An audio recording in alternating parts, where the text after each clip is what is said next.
হ্যাঁ বন্ধুরা, আমি রুমা। আমি আবার আজকে এসে পড়েছি, কিন্তু আজকে একটা সুন্দর মুহূর্তে তোমাদের আমি শেয়ার করছি। আমি যেমন প্রতিদিন সন্ধ্যাবেলা ইভিনিং ওয়াকে বেরোই শান্তকালীন ভ্রমণে, সেখানে বেরিয়েছি।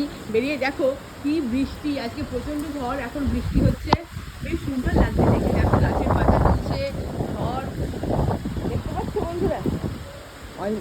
সারাদিন যা গরমের উত্তাপ, মানুষের প্রাণ একদম অস্থাগত, সেখানে দেখো এই বৃষ্টি সত্যি খুব সুন্দর লাগছে। ঝড়, এত একটু আগে ঝড় হলো, সেটা তোমাদের শেয়ার করতে পারিনি। এত ঝড় উঠেছে, একজনকার বাড়ির মধ্যে গিয়ে গল্প করছিলাম, বসে বলে ঢুকে পড়েছিলাম, কি আমার বান্ধবী হয়।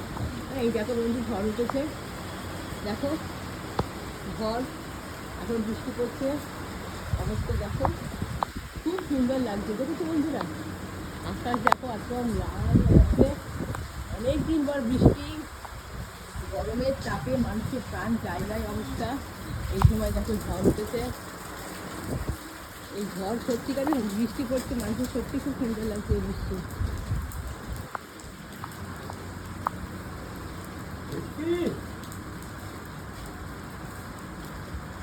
আজকে বিকেলবেলা ভাবলাম বেরোবো, এই সবটাই হাঁটা হলো না, বৃষ্টি এসে গেল। কিন্তু বৃষ্টিতে ভিজতে, এই গরমের মধ্যে বৃষ্টিতে ভিজতেও ভালো লাগছে, কারণ এত গরম। এই জল বললে মনে হচ্ছে যেন ঈশ্বরের আশীর্বাদ পাচ্ছি। দেখা যাচ্ছে না বন্ধুরা, দেখো কি সুন্দর ঝড়, রাস্তায় সবাই ছাতা মাথায় দিয়ে আসছে সব বন্ধুরা।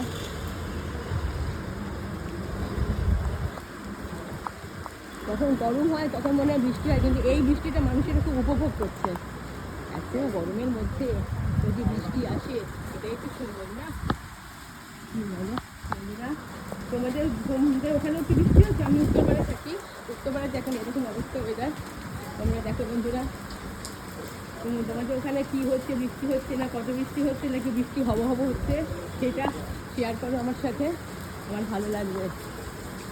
ঠিক আছে বন্ধুরা, আর পাচ্ছি না, বৃষ্টি এসে যাচ্ছে, মাথা ভিজে গেছে। আবার আমাকে গিয়ে একটু মাথায় জল না দিলে তো আবার জানো বৃষ্টি জল মাথায় পড়লে সর্দি কাশি হয়ে যাবে। তাই আমি এখন বাড়ি যাচ্ছি। দেখো নারকেল, দেখো নারকেল গাছও হাওয়া ঝুলছে। দেখো আকাশ দেখো একদম লাল।